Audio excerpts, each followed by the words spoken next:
এরে আল্লাহর গোলাম,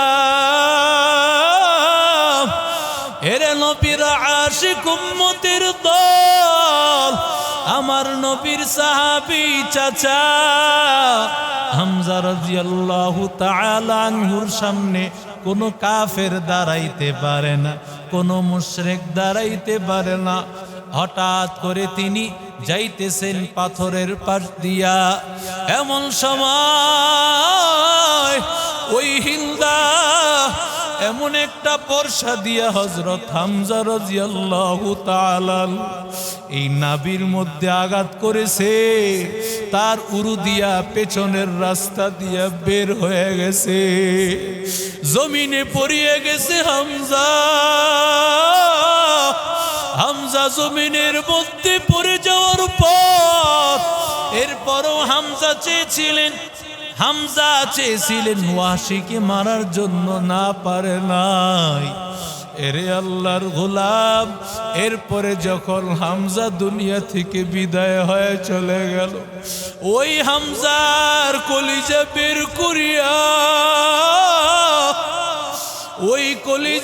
করিয়া এবার নাক কান দিয়া হযরত হামজা রাদিয়াল্লাহু তাআলা আনহু নাক কেটেছে, কান কেটেছে, অঙ্গ প্রত্যঙ্গ দিয়া মালা বালাইছে। হিন্দা ওই আবু সুফিয়ানের স্ত্রী হিন্দা,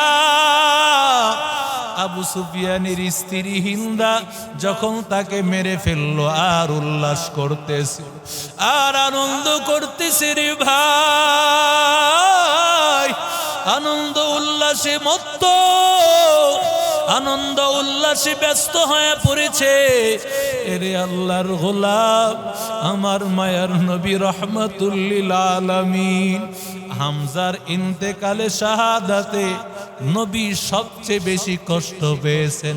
ওয়াহশী রাদিয়াল্লাহু তাআলা আনহু যে নাকি হামজাকে দুনিয়া থেকে বিদায় করেছে, ওই ওয়াহশী মুসলমান হওয়ার পর আমার নবীর সামনে যখন ওই ঘটনার বিবরণ দিল, নবী আমার ডাক দিয়া বলেন, ও ওয়াহশী, তুমি আমার সামনে কখনো বসবা না, কারণ তুমি আমার সামনে বসলে আমার চাচার কথা মনে পড়ে যায়। তুমি আমার সামনে বসবা না, যদিও তোমার মুসলমান হয়ে যাওয়া সব গুনাহ মাফ হয়ে গিয়েছে, কারণ হাজার কাফেরকে হত্যা করার চাইতে একজন মানুষ ইসলাম গ্রহণ করা আমি নবীর কাছে সবচাইতে প্রিয়। ও ওয়াহশী, তুমি আমার সামনে বসবা না, কারণ হামজা আমার নবীর মূল চাচা। আমার মায়ার নবী মাকবারায় উহুদ, বিশাল বড় বাউন্ডারি দেওয়া, ওই উহুদের প্রান্তরে গিয়ে আমার নবী কবরগুলোর সামনে দাঁড়ায়, বিশেষ করে হামজা রাদিয়াল্লাহু তাআলা আনহু কবরের সামনে দাঁড়াইয়া আমার নবী কান্না করত, কারণ আমার মায়ার নবী হামজা তো আমার নবীকে এমন ভালোবাসতো, এমন মায়া করত। আমার নবী বলে, আমার এই চাচাটা দুনিয়াতে জীবদ্দশায় অবস্থায় যখন আবু জাহেল কোনো আক্রমণ করতে আসতো, আমার এই চাচাটা বুকটা পাতিয়া দিত। আমার চাচায় বলতো, আবু জাহেল, ওরে উতবা ও সাইবা, আমার ভাতিজার বুকে একটা টাচ করতে পারবা না। আমার নবীর দিলটা কত পাগল, কারণ আবু তালেব আমার নবীকে অনেক বেশি ভালোবাসতো। আমার নবীও মনে মনে চায় আবু তালেব যেন মুসলমান হয়ে যায়, কারণ আবু তালেব যদি মুসলমান হয় আমার সাথেই জান্নাতে থাকবে। যদি কালেমাটুকু না পড়ে আমার চাচা একটা কালেমা না পড়ার কারণে আমার চাচা সারা জিন্দেগিতে জাহান্নামের আগুনে জ্বলবে। নবীর তো দিলের ব্যথা এমন, আল্লাহ বলেন ফালাআল্লাকা বাকিউন নাফসাকা আলা আসারিহিম ইল্লাম ইউমিনু বিহাযাল হাদিসি আসাফা। আল্লাহ নবীর কথা বলেন, ওগো পয়গম্বর, মানুষেরা সবাই ইমানদার হবে না, এই জন্য কি আপনি নিজেকে আত্মহত্যা দিয়ে শেষ করে ফেলবেন? নবী ব্যবসায় মাইর খায় আত্মহত্যা করতে চায় না, সাংসারিক কলহে আত্মহত্যা না। আমার মায়ার নবীর টেনশন, কেন সব মানুষেরা মুসলমান হয় না? নবী যেন নিজেকে শেষ করে দিবে, আত্মহত্যা করে ফেলবে। যদি আত্মহত্যা জায়েজ হতো নবী তাই করতেন।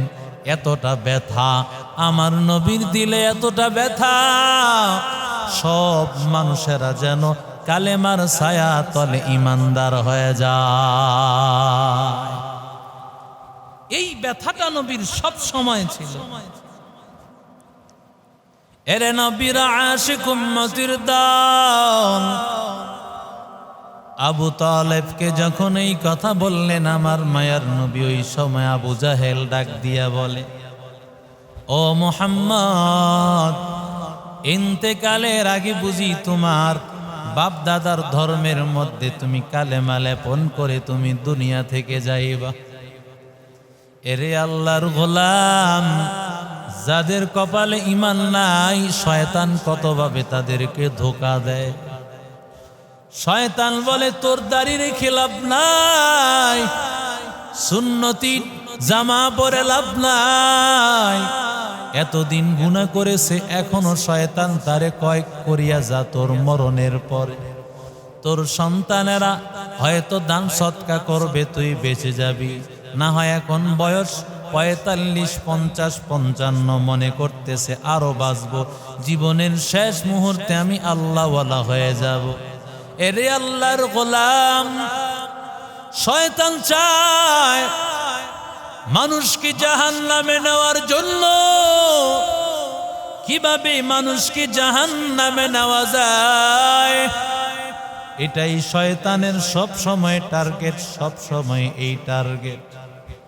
আবু জাহেল ডাক দিয়া বলে, ও আবু তালেব, ইন্তেকালের আগে তুমি তোমার বাপ দাদার ধর্মের উপর কালেমা লেপন করিও না।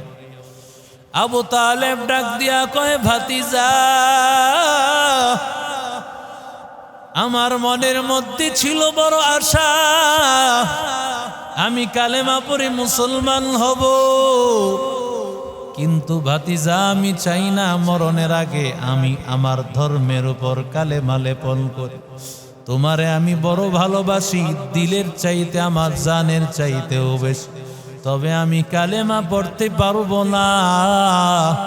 আমার মায়ার নবী তখন কতটা কষ্ট পেয়েছেন, কারণ নবী তো চেয়েছেন যেই চাচা আমারে এত করলো, সেই চাচাকে নিয়ে যাব জান্নাতে।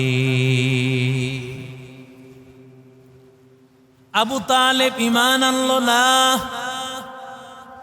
ঈমান না আনার কারণে আবু তালেব জাহান্নামী। অথচ আবু তালেব কত বড় আশিকে রাসূল, কিন্তু আশিকে রাসূল হওয়ার পরে নবীর সিরাত মানে নাই, নবীর সুন্নত মানে নাই। এই জন্য আবু জাহেল জান্নাতি না জাহান্নামী? আরো জোরে কোন? নবীর আগমনেই যদি আনন্দ উল্লাস করে জান্নাতে যাওয়ার রাস্তা পাওয়া যাইত, আবু তালেব যাইত সবার আগে জান্নাতে। আবু লাহাব নবীর জন্মের ঘটনা শুনিয়া সাথে সাথে তার সুয়াইবিয়া নামক বাদী যেই খবর নিয়ে আসছে, বলছে তুই আজাদ, আমার নাতির খবর পাইলাম, আনন্দিত হইয়া তোকে আমি আজাদ করে দিলাম। ওই আবু লাহাব কি জান্নাতি? কথা কন, আবু লাহাব জান্নাতি? জোরে বলেন। তাব্বাত ইয়াদা আবি লাহাবিন ওয়া তাব। আল্লাহ সূরা নাজিল করে দিলেন, কেন যদি এই জন্মদিবস পালন করি, যদি আসল আশেকে রাসূল হওয়া যায়, আবু তালেব সবচেয়ে বড় আশেকে রাসূল, আবু লাহাব সবচেয়ে বড় আশেকে রাসূল। কিন্তু না না বান্দা, আসল সুন্নত তো হলো রক্ত দেওয়ার সুন্নতের উপর আমল। কথা কন না কেন? এখন সুন্নত পালন করি বটে, তবে মিষ্টি খাওয়ার সুন্নত। কথা কন না কেন? সুন্নত একটা আছে, তবে কোনটা? যে খাবারের পরে মিষ্টি খাওয়া সুন্নত। অথচ যেই নবী দিনটাকে এত সুন্দর করার জন্য জীবনের সব দিয়েছেন, এই নবীর আদর্শটা নিজের জীবনে ফিট করতে একটুও মনে চায় না, একটু মনে চায় না।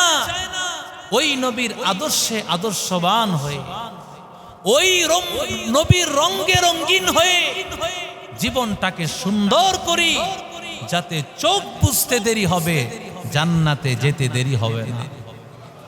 আরো জোরে বলেন। সাহাবীরা বুঝছেন তো, সাহাবীরা বুঝছেন, তাই তো নিজের জিন্দেগির সব দিয়েছেন নবীজির সামনে, ওরা সব দিতে রাজি। ইয়া রাসূলুল্লাহ, আপনার চেহারার সামনে তো আমাদের কলিজা, আমাদের গর্দান কেটে দিতে হয়, কারণ এমন চেহারার মানুষ, এমন আদর্শের মানুষ কোনোদিন মিথ্যাবাদী হতে পারে না। আল্লাহু আকবার বলে। ওই নবীর জন্য রে ভাই সাহাবায়ে কেরামের দল উহুদের ময়দানে হাজির। আমার পয়গম্বর রাহমাতুল লিল আলামিন উহুদের ময়দানে যখন নবী আমার হাজির হয়ে গেছে, এরে আল্লাহর গোলাম, প্রথম দিকে সাহাবায়ে কেরামের দল 1000 ছিল। এরপরে এই 1000-এর মধ্য থেকে আবার 300 জন আব্দুল্লাহ ইবনে উবাই ইবনে সালুল, মুনাফিকের লিডার। এই আব্দুল্লাহ ইবনে উবাই ইবনে সালুল সে নবীকে বলল, মুহাম্মদ কিসের উপর যুদ্ধ করব? কারণ তুমি তো মদিনা থেকে বের হয়ে আসছো। না না, আমরা যুদ্ধ করব না। এরে নবীর আশিক উম্মতের দল আব্দুল্লাহ ইবনে উবাই ইবনে সালুলের চিন্তা ছিল মদিনায় যুদ্ধ করবে। মদিনায় যুদ্ধ করলে বেশি টেনশন করা লাগবে না, হয়তোবা যুদ্ধ না করে ঘরেই থাকলে চলবে। মনে করেন মদনপুরে মাইক চলে, তা আমিও তো মাঠে আছি, মনে করবে মাঠেই আছি। আর যদি ঢাকা যেতে হয় তো এখান থেকে পার হয়ে তো ঢাকা যাওয়া লাগবে, ঠিক না বে ঠিক? আর এখানে থাকলে কেউ ঘরে বয়া থাইকেই বলবে আমি যুদ্ধ করতেছি, ঠিক না বে ঠিক? তো মুনাফিকের সর্দারের উদ্দেশ্য ছিল এটা। সাহাবাই কারাম, বিশেষ করে যারা বদরে অংশগ্রহণ করতে পারেন নাই, ওই সাহাবীরা নবীজির এই উহুদের প্রান্তরে যখন রওনা করতেছেন, নবীজিও বলেছিলেন হ্যাঁ মদিনা থেকেই করা যায়। সাহাবীরা বলেন না ইয়া রাসূলুল্লাহ, আমরা মদিনার ঘরে থেকে নয়, এই এরিয়া থেকে নয়, আমরা বাহিরে গিয়ে ওদেরকে প্রতিহত করব, ওদের বিরুদ্ধে আমরা লড়াই করব। আল্লাহু আকবার বলে। হযরত হামজা বলেন, ও পয়গম্বর, যদি আপনি মদিনার বাহিরে গিয়ে যুদ্ধ না করেন, ওগো পয়গম্বর, আমি আল্লাহর কসম করে বলি একটা লোকমা খাবারও আমি মুখে দিব না। কেমন আশিক রাসূল রে ভাই! আমার নবী যুদ্ধের জন্য প্রস্তুতি গ্রহণ করলো। শুরুতে যদিও ছিল 1000, কিন্তু কমতে কমতে হয়ে গেছে 700 পরিমাণ। ওদিক দিয়া কাফের লোকরা হলেন 3000 আর মুসলমানেরা 700 পরিমাণ। কিন্তু আল্লাহ তাআলা মুসলমানের এই 700 লোককে এমনভাবে আল্লাহ উপস্থাপন করেছেন, কাফেররা মনে করতেছে মুসলমানেরা হলো 30,000। সুবহানাল্লাহ, আসতে বলেন কত হাজার, আরো জোরে বলেন। অথচ মাত্র তারা 700 পরিমাণ, কিন্তু তাদের মনে হচ্ছিল যে মুসলমান হলো 30,000 লোক, তো আমরা পারবো কিভাবে? শুরু থেকেই কিন্তু তাদের অবস্থা খারাপ হয়ে গেছে। এরা অনেকভাবে বুঝাইতেছে যে ও আনসারী সাহাবীরা, তোমাদের সাথে তো আমাদের লড়াই নাই, আমাদের মক্কার যেই ভাইয়েরা তোমাদের মদিনায় আসছে ওদের সাথে আমাদের লড়াই, তোমরা চলে যাও। মদিনার সাহাবীরা কি এমন মুনাফিক যে যুদ্ধে একসাথে আইনা একসাথে লড়াই করতে নেই মা, মক্কার সাহাবী মুহাজির সাহাবীকে ফালায়া তারা চলে যাবে? কথা বলেন। এরে নবীর আশিক উম্মতের দল, সাহাবাই কারামকে নবীজি এমন ভাবে যুদ্ধে বিন্যস্ত করে দিলেন। আল্লাহর নবী শুধুমাত্র নবী ছিলেন না, আমার নবী সবচেয়ে বড় সেনানায়ক, সবচেয়ে বড় সেনানায়ক ছিলেন আমার নবী। এমন ভাবে বিন্যস্ত করেছেন, যুদ্ধে পয়গম্বরের উহুদ পাহাড়টা ছিল পেছনে, উহুদ পাহাড়টা ছিল ডান দিকে, সামনে ছিল মদিনা, আর মক্কার ওই কাফের মুশরিকারা ছিল মদিনা এবং সাহাবাই কারামের মাঝখানে। এমনিতে ওরা বিপদে, কারণ যে কোনো সময় ধরলে ওরা ছোটার রাস্তা নাই। এরে আল্লাহর গোলাম, এরে নবীর আশিক উম্মতের দল, সাহাবাই কারামের সাথে লড়াই শুরু হয়ে যাবে। আল্লাহর নবী রাহমাতুল লিল আলামিন বললেন, জাবালে আবি রুমাত, পিছনে একটা পাহাড়, এই পাহাড় দিয়া কাফেরের শত্রু বাহিনী দল ঢোকার একটা সম্ভাবনা ছিল। আমার নবী বলেন, ও জুবায়ের, জিম দিয়া জুবায়ের রাদিয়াল্লাহু তাআলা আনহু, তাকে বললেন, ও জুবায়ের, 50 জন সাহাবীকে দায়িত্ব দিলাম, তোমরা এখানে দাঁড়ায় থাকবা, যুদ্ধে জয় হোক পরাজয় হোক, কখনো তোমরা এদিক থেকে লড়বা না। দায়িত্ব দিয়েছে তাদেরকে। ইয়া আইয়ুহাল্লাযীনা আমানু আতিউল্লাহ ওয়া আতিউর রাসূল ওয়া উলিল আমরি মিনকুম। আল্লাহ বলেন, আল্লাহর অনুসরণ করো, রাসূলের অনুসরণ করো, এবং তোমাদের নেতা তোমাদের আমিরের অনুসরণ করো। এরে আল্লাহর গোলাম, যুদ্ধের মধ্যে আমার মায়ার নবী সর্বপ্রথম বললেন, কে আসো এই তরবারিটা নিবা, তরবারির হক আদায় করতে পারবা? এমন সময় হযরত আলী দাঁড়িয়ে গেলেন, ওগো পয়গম্বর, আমার হাতে তরবারিটা দেন। নবীজি হযরত আলীর হাতে তরবারিটা দিলেন না। এমন সময় দাঁড়ায় গেলেন আরেক সাহাবী জুবাইর জাদিয়া, তিনিও দাঁড়ায় গেলেন নবীর ফুফাতো ভাই সম্পর্কে, সাফিয়া রাদিয়াল্লাহু তাআলা আনহার সন্তান। তিনি যখন চাইলেন নবী তাকেও দিলেন না। এমন সময় আবু দুজানা, তিনি বলেন, ওগো পয়গম্বর, এই তরবারির হক কি? নবী আমার ডাক দিয়া বলেন, ও আবু দুজানা, তরবারি দিয়া এমন ভাবে লড়াই করবা, তরবারি আঘাত করতে করতে তরবারিটা ভেঙ্গে যাবে। কাফের মুশরিককে মারতে মারতে তরবারিটা ভেঙ্গে যাবে। এটা হলো তরবারির হক। নবীকে বলেন, নবী আমার হাতে তরবারিটা দেন। আমার নবী আবু দুজানার হাতে তরবারিটা দিলেন। নবীও জানে আবু দুজানা বড় পালোয়ান, কারণ আবু দুজানা যখন যুদ্ধে নামতেন লাল একটা ফিতা পরে নামতেন। সমস্ত মানুষেরা তখন বুঝে নিত আবু দুজানা এখন লাল ফিতা বেঁধেছে। সুতরাং আবু দুজানা কাউকে একেবারে নিশ্চিহ্ন না করে সে যাবে না মাঠ থেকে, মানুষকে মেরে ফেলবে, নিজের জানটা বিলাইয়া দেওয়া পর্যন্ত, ওই পর্যন্ত যুদ্ধ করবে। আবু দুজানা যুদ্ধের ময়দানে নেমে গেল। আবু দুজানার সামনে যে আসে সে কচু কাটা করতে থাকে, সবাই ভয় পাইতে থাকে। আবু দুজানা জুবায়ের রাদিয়াল্লাহু তাআলা আনহু চিন্তা করলেন, আমি নবীর ফুফাতো ভাই, আমাকে কেন নবী দিলেন না? আমি আবু দুজানার আগে চাইলাম, কেন দিলেন না?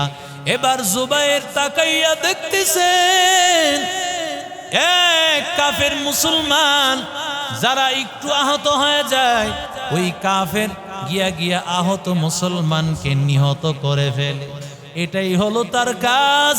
এমন সময় আবু দুজানা রাদিয়াল্লাহু তাআলা আনহু গিয়া তার গর্দানটাকে দ্বিখণ্ডিত করে দিল। সাহাবায়ে কেরাম, হযরত হামজা রাদিয়াল্লাহু তাআলা আনহু, নবীর চাচা হযরত হামজা রাদিয়াল্লাহু তাআলা আনহু, হামজা রাদিয়াল্লাহু তাআলা আনহু বড় বীর বাহাদুর একজন সাহাবী। বদর যুদ্ধে যার হাতে 32 জন কাফের দুনিয়া থেকে বিদায় হয়ে গেছে, একাই যিনি 32 জন কাফেরকে বিদায় করেছেন, এমন একজন বীর বাহাদুর হযরত হামজা রাদিয়াল্লাহু তাআলা আনহু। তার সামনে কেউ আগাইতে পারে না, কেউ যুদ্ধ করে তার সামনে যেতে পারে না। এমন সময় হিন্দা, আবু সুফিয়ানের স্ত্রী, আবু সুফিয়ানের স্ত্রী হিন্দা,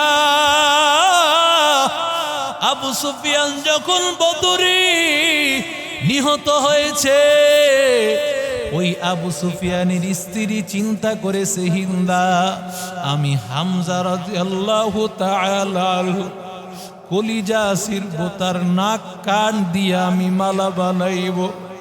এরে আল্লাহর গোলাম,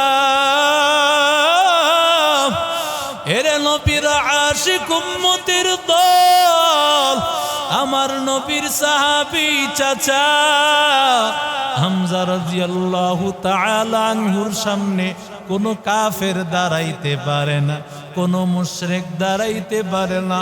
ওদিক দিয়া ওয়াহশী যে নাকি হামজাকে নিহত করার জন্য, হামজাকে শহীদ করার জন্য রেডি, কখন সুযোগ পায়, কখন হামজা রাদিয়াল্লাহু তাআলা আনহুকে নিহত করার সুযোগটা পেয়ে যায়।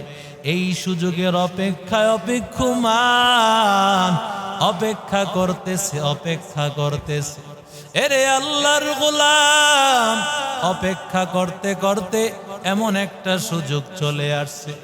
হঠাৎ করে তিনি যাইতেছেন পাথরের পাশ দিয়া, এমন সময় ওই হিন্দা এমন একটা বর্ষা দিয়া হযরত হামজা রাদিয়াল্লাহু তাআলা এই নাভির মধ্যে আঘাত করেছে, তার উরু দিয়া পেছনের রাস্তা দিয়া বের হয়ে গেছে, জমিনে পড়িয়ে গেছে হামজা।